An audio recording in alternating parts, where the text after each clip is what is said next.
Il y a 2 jours de cela, je vous avais promis de faire des tutoriels sur Luminar Neo, des capsules spécifiques selon mes idées qui pourraient vous apporter quelque chose d'intéressant, bien sûr. Je vous avais fait une grosse capsule avec une mine d'informations. N'hésitez pas à aller la voir, cette capsule. Je vous mets l'étiquette en haut à droite. Vous verrez, c'est un gros dossier. Donc n'hésitez pas à le consulter, ça pourra vous être utile et cela complète ma playlist de formation Luminar Neo qui contient maintenant pas loin de 200 épisodes et qui couvre à peu près tous les aspects de ce logiciel, bien sûr. Là, j'ai décidé donc d'aller plus loin. On va parler du profil de départ de Luminar Neo. Je vous en parle juste après cela. Bonjour à toutes et à tous, mon nom est Eddie Quinol. Si vous débarquez pour la première fois sur ma chaîne YouTube, je vous souhaite la bienvenue. Ici, on parle de post-production traditionnelle et créative sur les logiciels de post-production et bien évidemment, on parle de photographie en règle générale.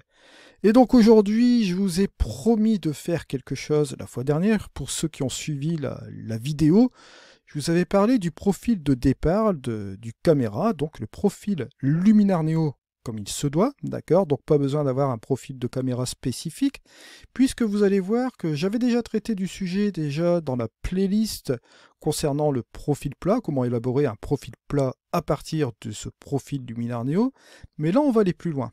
Vous allez voir que là ici, je vais me réduire ici comme il se doit, on va aller dans les outils de base et je vais aller chercher le développement RAW qui est ici. Bon, s'il est plié comme cela, hein, parce que vous vous doutez bien que dans Luminar Neo, vous avez la possibilité d'avoir ici ce développement RAW, cet outil. Si vous voulez avoir le profil de caméra comme ceci, vous pouvez le faire avec la netteté, pourquoi pas. Ajouter un autre attribut ici sans aucun problème. Vous voyez que c'est modulable. Si vous voulez tout ouvrir, il n'y a pas de souci aussi. Au niveau de cet outil, c'est la partie, on va dire, paramétrique de Luminar Neo. Hein. Je vous rappelle que c'est un moteur hybride Luminar Neo, partie paramétrique et partie séquentielle.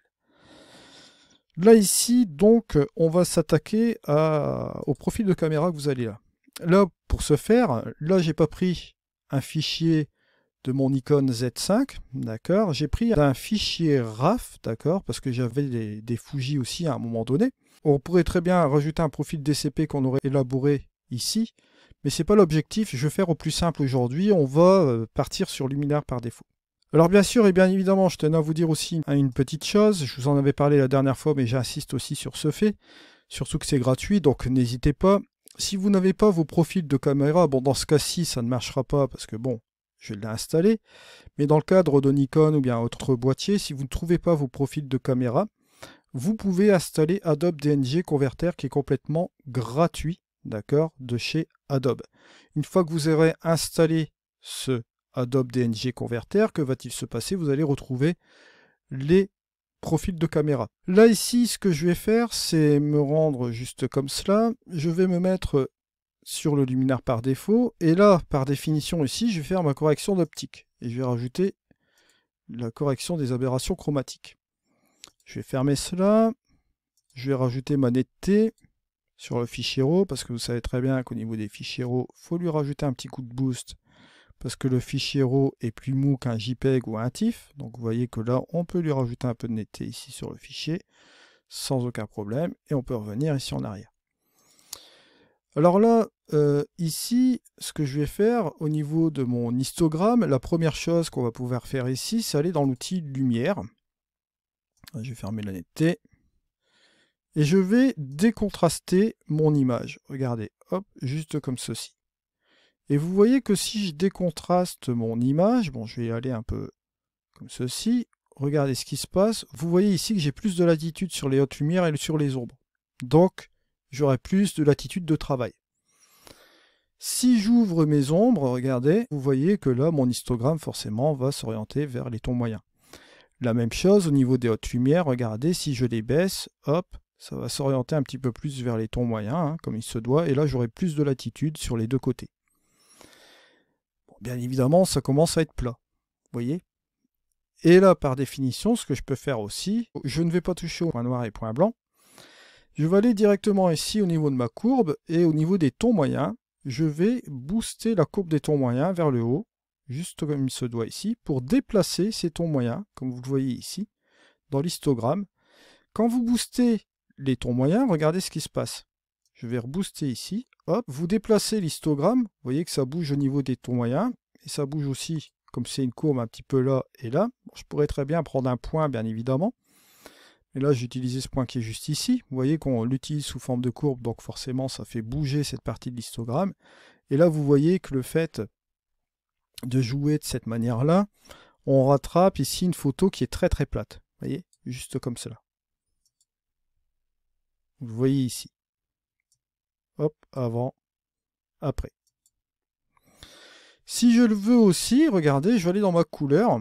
Et au niveau de l'histogramme, là, c'est au goût de chacun aussi. Attention, bon là, ce que je suis en train de vous montrer là ici, c'est pour vous déterminer un point de départ, un espace de travail dans lequel vous allez travailler après dans Luminar Neo. Là ici, je veux quelque chose de très plat, donc je module, comme vous le voyez là, avec les outils que j'ai dans Luminar Neo, notamment dans le développement RAW, sur quelque chose d'assez compressé vers les tons moyens. Je déplace tout cela au niveau de la luminosité. J'ai quelque chose de très plat, comme vous le voyez ici, c'est ce que je recherche.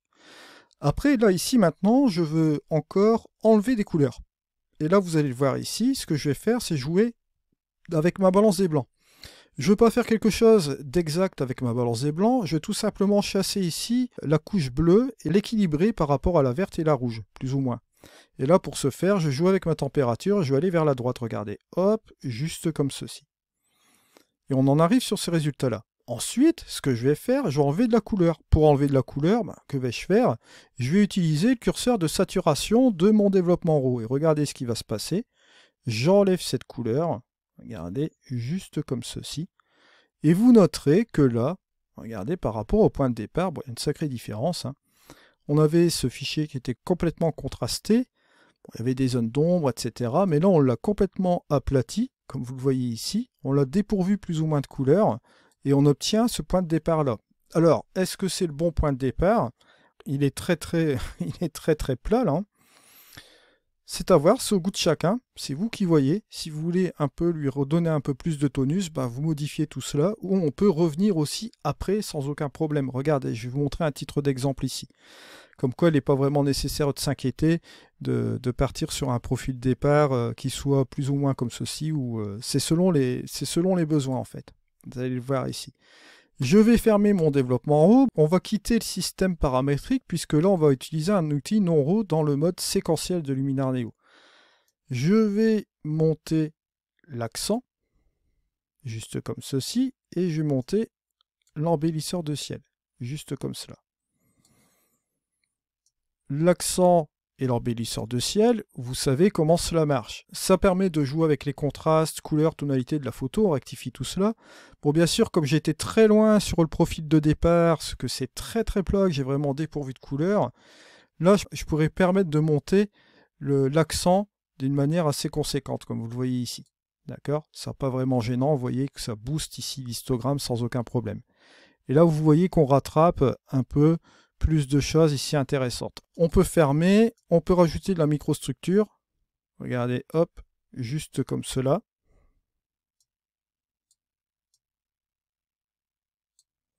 Je vais fermer. Je vais aller dans mes professionnels, je vais prendre mes super contrastes, je vais rajouter mon contraste. Vous voyez, bon, ça prend pas beaucoup de temps. Je vais jouer avec la balance des super contrastes. Voilà. Pourquoi pas jouer aussi dans les outils de base avec le paysage. Hop, un petit peu d'or doré, réduire un peu la brume. Au niveau de la couleur, bon, faire plus ou moins attention avec les bleus. Voilà. Et vous voyez, pourquoi pas, on obtient ce résultat-là. Et pourquoi pas, allez, une petite zone de créativité. On a les outils qu'il faut là, ici, dans Luminar Neo. On peut très bien utiliser, pourquoi pas, un peu de mystique. Voilà, juste comme ceci. Ça va avoir un petit impact aussi sur les contrastes aussi dans la photo et donner cet aspect rêve qu'on aime bien là. On peut même le mitiger si on le souhaite avec l'éclat. Flow artistique. Voilà. Et ici, vous avez le avant et le après. Alors bien sûr, bon, comme on voit cette chose-là comme cela, vous voyez, on a fini notre petite photo là. Vous voyez, on peut vouloir de chacun. Vous voyez, on est parti sur quelque chose d'assez plat de départ. Ben, je vais vous montrer la petite différence. Hein, si on regarde dans les onglets modifications, Bon, on a cette partie séquentielle qu'on va laisser comme ceci. On va revenir en arrière sur la retouche RAW. Regardez, hop. Là, on est parti là-dessus. Et regardez ce qui se passe ici. On arrive sur ce résultat-là.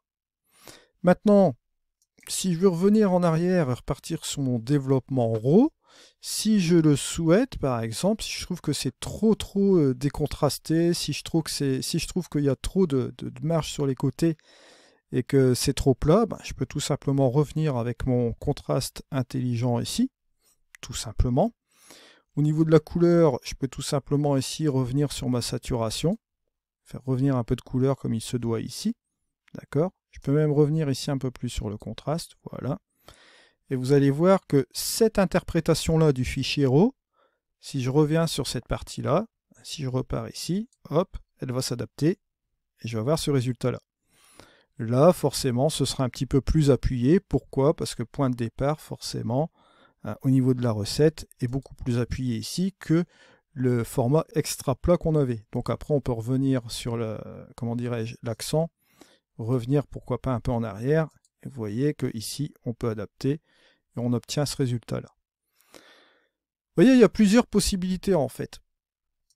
C'est ce que j'essaye de vous dire aussi, notamment dans ce logiciel-là. Vous voyez qu'on a utilisé une méthode qui n'est pas vraiment conventionnelle, mais on pourrait très bien le faire aussi également. Mais là, vous voyez que j'adapte mon interprétation de mon fichier RAW pour lui donner ce qui m'intéresse, pour aller dans le mode séquentiel de Luminar Neo et modifier à tout va. C'est une des possibilités. Ça peut marcher. Vous voyez, si je reviens ici en arrière, je viens ici sur mon développement RAW. Si je décide, par exemple, de revenir sur ma saturation, de la mettre normale, voilà, et je vais tout simplement rajouter un peu de contraste, là, cette fois-ci, juste comme il se doit, ici, rectifier au niveau du noir et au niveau du point blanc.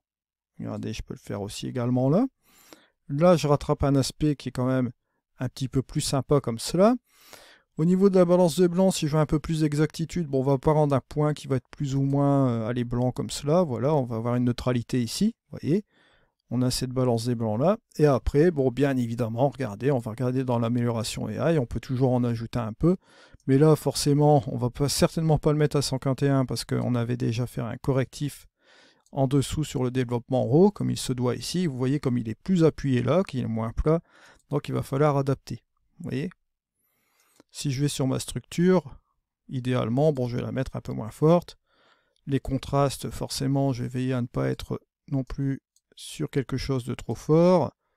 Au niveau du paysage, bon, bah là, je vais voir avec la réduction de brume, je vais revenir peut-être un peu en arrière. La correction de couleur, bon, là, c'est la suppression de, comment dirais-je, de l'excès de la couleur bleue. Et là, mystique, forcément, bon, là, je peux revoir aussi la quantité. Et au niveau de l'éclat, bon, c'est à peu près la même chose, voilà. Et vous voyez qu'on arrive sur cette édition-là.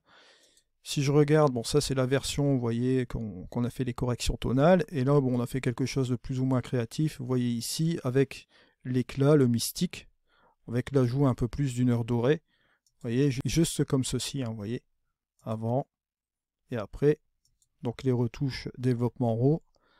Et avec l'éclat comme ce doigt là. Et si on fait la petite différence là, ici, vous voyez, avant et après, on obtient quelque chose d'un petit peu plus éclatant comme cela. Donc vous voyez, c'est pas la fin du monde si vous n'avez pas de profil de départ au niveau de votre appareil photo. Vous pouvez toujours ajuster grâce au développement RAW. Puis encore, bon, j'ai pas fini, hein. Si vous voulez vraiment modifier encore d'autres choses, vous pouvez toujours le faire. Regardez dans le développement RAW. Vous avez notamment ici dans, comment dirais-je, la courbe. Voilà. Vous pouvez modifier les trois canaux rouge, vert et bleu pour modifier la recette ici de la couleur. Vous pouvez modifier avec les trois canaux là le point de départ. C'est une des possibilités aussi pour modifier les couleurs dans un fichier RAW aussi, bien sûr. Alors vous voyez un peu cet ensemble là. Je voulais vous faire cette petite capsule aussi particulière parce que, bon, là je vais remettre les petites modifications. Puisque bien évidemment, vous voyez que dans Luminar Neo, on est assez flexible. Je comprends aussi que certains d'entre vous ne vont pas investir dans 3-4 logiciels aussi en même temps, parce que bon, je vous ai présenté pour 2024 3 logiciels. Là ici, Luminar Neo, bon, c'est un des logiciels phares sur la chaîne. Donc ça, celui-là, j'ai très bien compris le message. Je continue toujours ce logiciel, bien évidemment. Surtout dans sa version Neo, on voit qu'au niveau de la créativité, bon, l'interface est hyper simple à utiliser. Ça nous permet d'aller vraiment très très vite. On n'a pas besoin d'aller dans 36 menus. Si on veut utiliser une fonctionnalité plus d'une fois, on peut le faire aussi également. C'est l'intérêt du truc. Donc voilà où j'en arrive aujourd'hui pour cette fin de tutoriel. Là, je vous avais promis cette capsule sur le profil de départ de Luminar Neo. Vous voyez que c'est une des interprétations dans lesquelles vous pouvez aussi jouer. C'est une interprétation différente, vous voyez. Elle est moins conventionnelle que par rapport à d'habitude, les choses habituelles, ouvrir vos autres lumières, les fermer, etc. Regardez par rapport à votre histogramme et tout ça. Là, c'est pas le but aujourd'hui. Vous avez vu que là, c'est complètement différent. Ici, c'est le but d'utiliser le développement RAW dans un sens où vous allez attribuer et donner l'aspect et l'interprétation du fichier RAW dans le cadre d'un profil personnalisé à partir d'un profil existant. Vous voyez que là, ici, par exemple, on a travaillé le profil Luminar par défaut de départ et forcément, après, on est rentré dans le mode séquentiel de Luminar Neo et bien évidemment, on a joué sur les différents attributs ici. C'est un tutoriel un petit peu technique aujourd'hui que je voulais vous ramener sur la chaîne. Je vous remercie de m'avoir suivi. On se retrouve dans une prochaine vidéo. C'était Eddy. Allez, au revoir.